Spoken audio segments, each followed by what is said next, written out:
सभी के राम राम। ये महात्मा बुद्ध, संत कबीर, गुरु मच्छेंद्रनाथ जी, गुरु गोरखनाथ जी की धरती है। यहाँ आकर मुझे बहुत बहुत गर्व महसूस हो रहा है।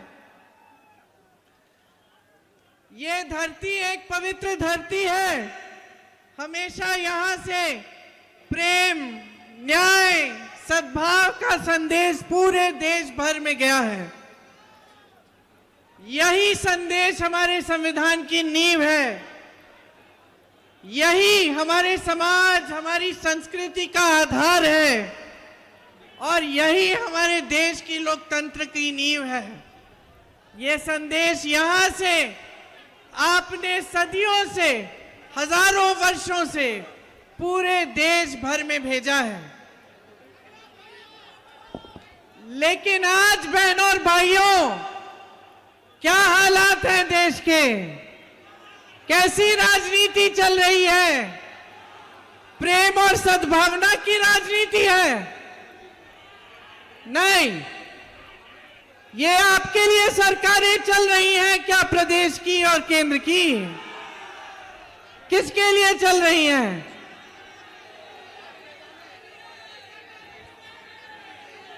आप यहां सब नौजवान खड़े हो, रोजगार है? देश में 70 करोड़ लोग बेरोजगार हैं आज।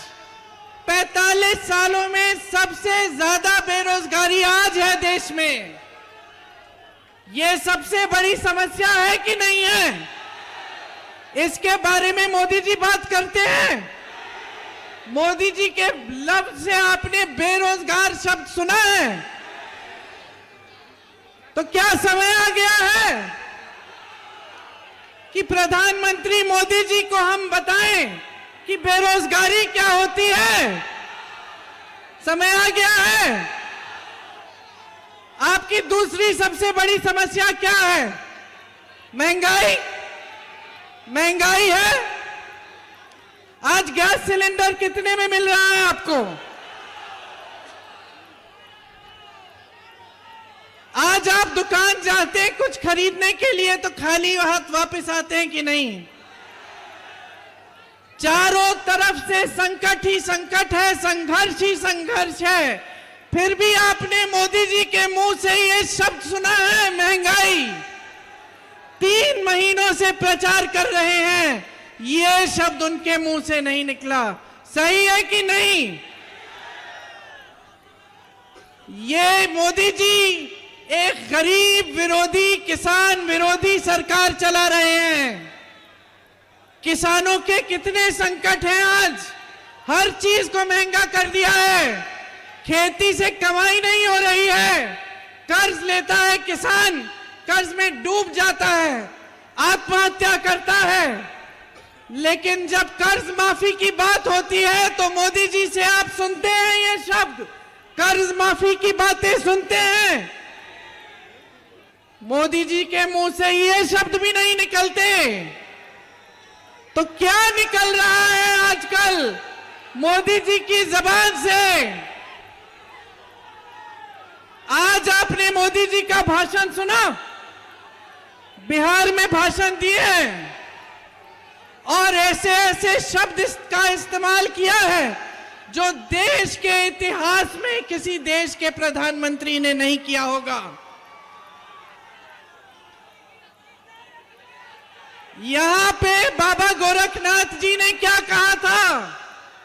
मन में रहिना भेद न कहिना, बोलिबा अमृत वाणी, अगिला अगली हाँ होइबे, हे अवधू तो अपना होइबा पानी। ये कहा था ना बाबा गोरखनाथ जी ने, कहा था। और आज हमारे देश के प्रधानमंत्री क्या कर रहे हैं? आपने सुना होगा, मैं आ रही थी यहां, मैं उनका बिहार का भाषण देख रही थी और ऐसे ऐसे शब्द उन्होंने इस्तेमाल किए विपक्ष के नेताओं के लिए जो इस देश के इतिहास में किसी प्रधानमंत्री ने नहीं इस्तेमाल किए होंगे। देखिए, प्रधानमंत्री पद का पूरा देश आदर करता है, हम भी आदर करते हैं। आपकी आस्था, आपकी आशाएं मोदी जी से एक समय में जुड़ी हुई थी। क्या मोदी जी की जिम्मेदारी नहीं बनती कि वो पद की गरिमा रखे, पद की मर्यादा रखे? आज जिस जिस तरह से वो बोल रहे हैं, अफसोस की बात यह है बहनों और भाइयों कि इनकी असलियत दिखाई देने लगी है। और मैं मोदी जी को कहना चाहती हूं कि मोदी जी, आप देश के प्रधानमंत्री हैं, इतनी भी अपनी असलियत मत दिखाइए। आपने देश को कहा है कि देश आपका परिवार है, परिवार समान है। परिवार का जो मुखिया होता है हमेशा परिवार के सदस्यों के प्रति और परिवार के सदस्यों के उनके प्रति एक आंखों की शर्म होती है, वो नहीं खोनी चाहिए, वो हमेशा रखनी चाहिए। तो प्रधानमंत्री जी बौखलाहट में आ गए हैं, भूल गए हैं कि वो देश के प्रतिनिधि हैं, आपके प्रतिनिधि हैं, कि इस तरह के शब्द उनके मुंह से नहीं निकलने चाहिए। आखिर आगे वाली पीढ़ियां क्या कहेंगी कि ये हमारे प्रधानमंत्री के पद को इतना गिरा चुके हैं, पद की मर्यादा नहीं रखी, पद की गरिमा नहीं रखी। ये संविधान की बातें करते हैं, संविधान के लिए आदर नहीं है।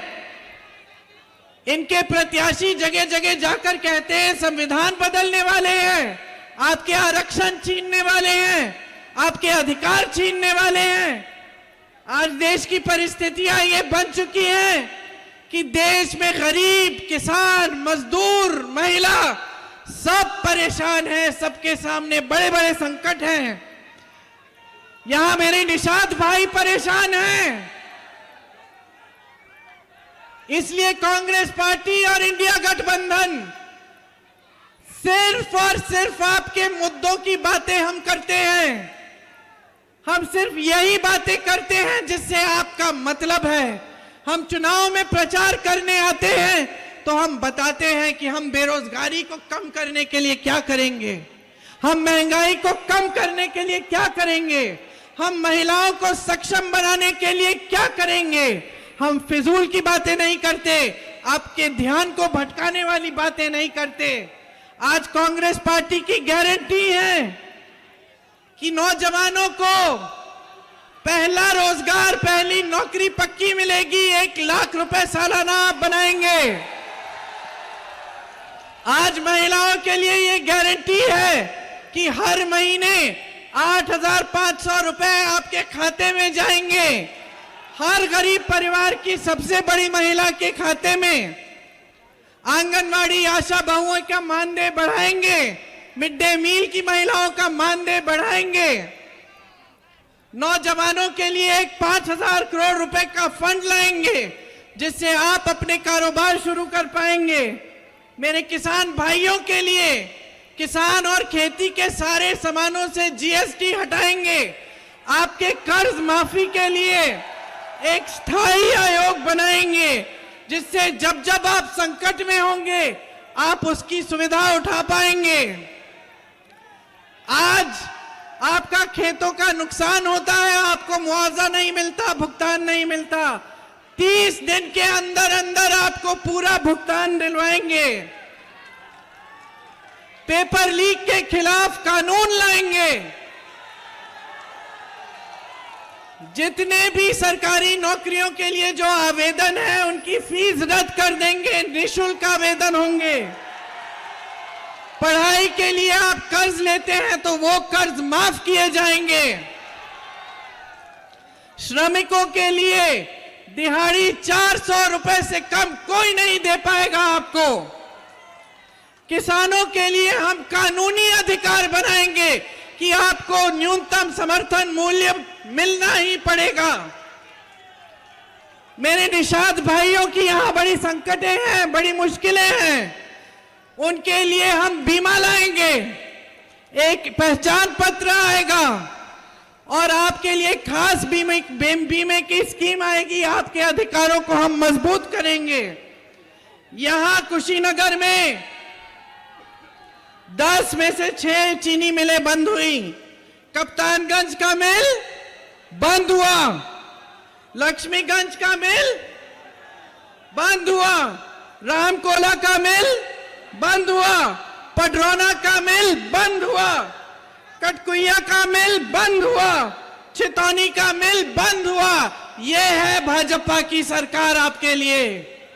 जहां जहां व्यापार है, जहां रोजगार है, जहां सरकारी कारखाने हैं, जहां आपके लिए सुविधा है, वो सब ठप करने का काम किया है।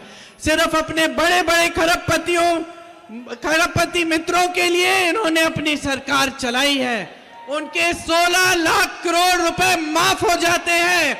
यहां के बुनकरों के लिए 1 रुपया माफ नहीं होता, एक स्कीम नहीं आती। हर तरफ से आप घिरे हुए हैं, छुट्टे जानवर से घिरे हुए हैं। इस समस्या को हल करने के लिए कुछ नहीं किया गया है। आपके स्थानीय कारोबार सब संकट में है। कुशीनगर का एयरपोर्ट खुलता है, 5 महीनों से कोई फ्लाइट ही नहीं आ रही है। अब चुनाव आया है तो शुरू हो गई, और भ्रष्टाचार ही भ्रष्टाचार है।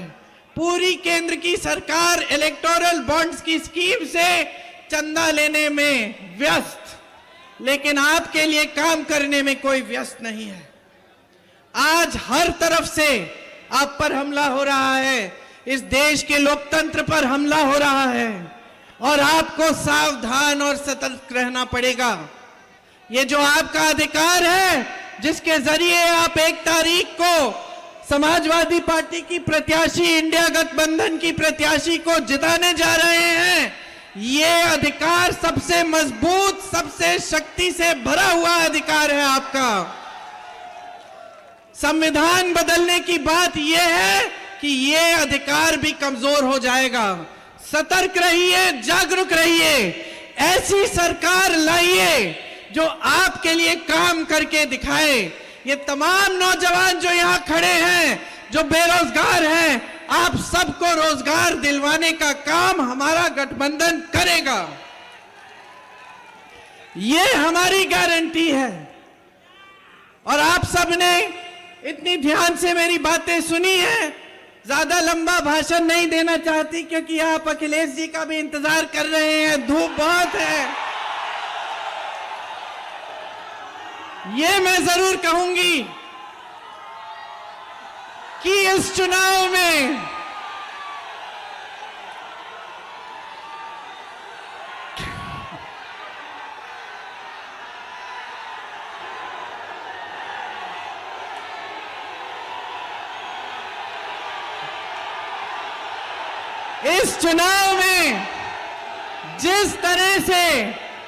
जिस तरह से कांग्रेस पार्टी और समाजवादी पार्टी ने इस गठबंधन के साथ जिस तरह से एकजुटता से काम किया है, जिस तरह से हम इस चुनाव को लड़े हैं, उसी तरह की जीत आप बना के दिखाइए। आपके सामने जो नेता आकर स्तरहीन बातें करते हैं, मोदी जी की तरह कभी भैंसों की बात करते हैं, कभी मंगलसूत्र की बात करते हैं, लेकिन बेरोजगारी, महंगाई की बात नहीं करते, उनको रास्ता दिखा दीजिए। उनसे पूछिए, आप कह रहे हैं कि इंडिया गठबंधन के लोग आकर बिजली चुराएंगे। पूछिए मोदी जी, 10 सालों में इतनी बड़ी बड़ी बिजली की बिल जो हमें मिल रही है, ये तो आपके राज्य में मिल रही है। भैंसों की बात करते हैं, पूछिए कि ये जो आवारा पशु की जो समस्या है, ये किसके कार्यकाल में बनी है, किसके कार्यकाल में शुरू हुई है। ये इनसे सवाल पूछिए, जागरूक बनिए, और 1 तारीख को इनका मार्गदर्शन करिए, दिखाइए इनको कि बेरोजगारी क्या होती है और किस तरह से आप अपनी समस्याओं का सामना कर रहे हो।